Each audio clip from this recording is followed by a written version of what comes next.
This small detail can change everything for New Jersey, in particular this man right here, and how he's got to deal with the Luke Hughes contract, battling some new rules coming down from the NHL. Welcome in, ladies and gentlemen, to Devils Digest. I'm your host, Ryan the Goose Gosiker, here with you, as always, bringing the latest, greatest Devils content, as per usual. Before we get into the program, and we've got a good one for you tonight, okay, I want you to be a subscriber to the channel, so you can see, right, watch time. Right now we're getting closing in on 40% of you guys that are watching are subscribed, 60% still not subscribed. We need your help to get to 1,000 by opening night.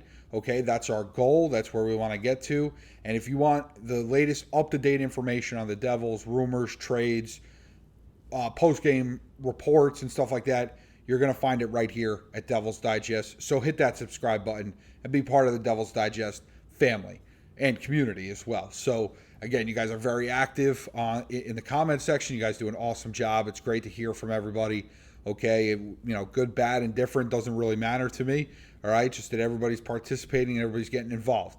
Now, let's get into tonight's program. I want to talk about something that came down from the league that potentially, and I do really believe it has an impact on the Devils, despite the fact that the article that we're going to see says it's a smaller impact. Well, let's talk about it. Let's get into it, okay? So, the new CBA got passed, which is great news, by the way. And please don't mind the Giant shirt. I know the Giants stink.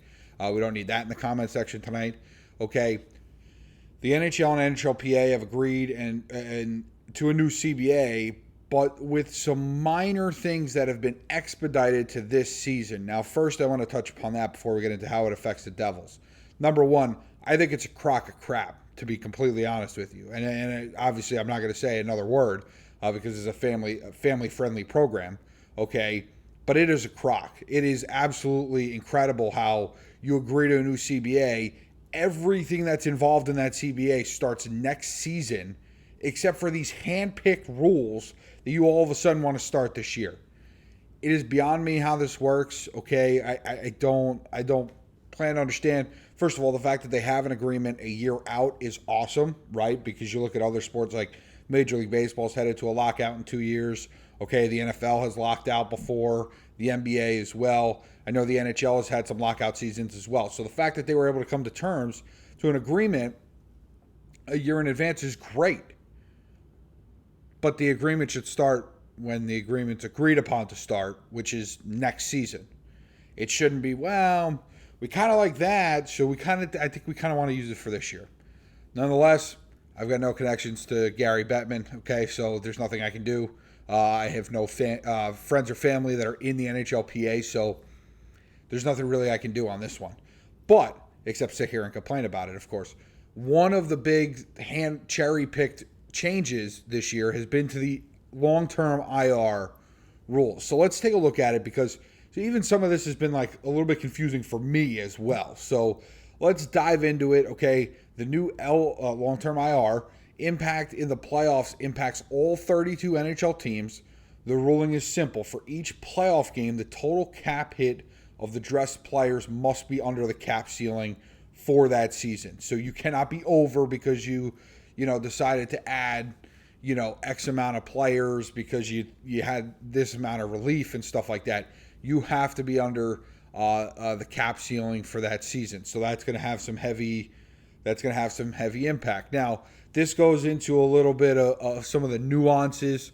Okay, teams placing a player on long-term IR can still increase their salary cap pool by the injured player's cap hit. However, for players expected to return during the same season or the playoffs, the relief is now limited to the previous season's average league salary, which last year set at $3.8 million, meaning that long-term IR relief for any player with a higher cap hit would be limited to $3.8 million for the upcoming season. Under previous rules, a team could receive long-term IR relief by up to the injured player's cap hit without a maximum. So there was no cap on it. So if Connor McDavid's making $15 million a year, he goes on long-term IR. First of all, the Oilers are screwed. But they could, in theory, replace and they would get relief of that full $15 million. So you're saying, Goose, where do the Devils come into this play? Now, Devils have had Jack Hughes on long-term IR the last couple seasons. The Devils have a very interesting, decision to make, right? Because there's one guy that remains unsigned on this roster, and it's Luke Hughes. And you're looking at the different options on how to continue to keep Luke Hughes here and keep Luke Hughes happy. Okay, getting to the number that he wants is going to be over the Devils' salary cap. So let's see what the article says further about this, in particular how it relates to the Devils and Johnathan Kovacevic, who is going to be out for a substantial amount of time and feels like a really good, not really good. I don't mean that in any kind of way, but he is a long-term IR candidate, and makes the most sense. It feels the need. If Fitzgerald feels the need to place Kovacevic on long-term IR, it's a small difference. His new 5-year extension carrying a $4 million average annual kicked in on July 1st. Thus, if he were placed on long-term IR, $182,707 will count against their salary cap, and they'll get relief for the other $3.8 million. $3.8 million and change out of the $4 million. Again, small impact. However, even the smallest of margins, such as this one, could impact what GMs do or don't in terms of transactions. And there it is in the bottom. The Devils still have Luke Hughes' contract to sort out and already seem to be a bit under budget. Add that 182.7 thousand, right? 182,707, if I could speak properly, to their current salary cap if Kovacevic is placed on that long-term IR. And now the Devils have $6.3 million left in calories. Let me regroup. In salary cap space, still not enough to get Luke Hughes signed, which from what we think, right? If it's a bridge deal, potentially it could be for some of that lower amounts of money. We'll see what it all comes out to and what it all looks like. But it's very interesting for New Jersey. Again, and this is another part of it. Fitzgerald has to consider when Kovacevic returns, it's not a season-ending injury. It's just he's going to be out for a few months. That $3.8 million in relief comes off the budget. So that's why I think if I'm understanding this correctly, and please leave me a comment if you think I'm just completely way off on this. Not a perfect world, right? We want to see Johnathan Kovacevic on the ice this year. Okay, he had a really good year last year. Got the nice extension for him and his family. But if he was out for the season and the Devils had that cap relief, in theory, now, despite the fact that they'd have to pay $182,000 for his cap hit, they would still have that $3.8 million on top of what they already have, which would allow them to sign Luke Hughes, right, to whatever contract he wants. But the fact that Kovacevic's injury is not season-ending means that $3.8 million is going to come off the budget, okay, and you're not moving Luke Hughes. You can't redo a contract at that moment in time. So that's where these rules coming into play this season really kind of handicaps New Jersey in terms of what they're able to do. Again, small impact on the terms of what amount of his salary counts towards the cap, right?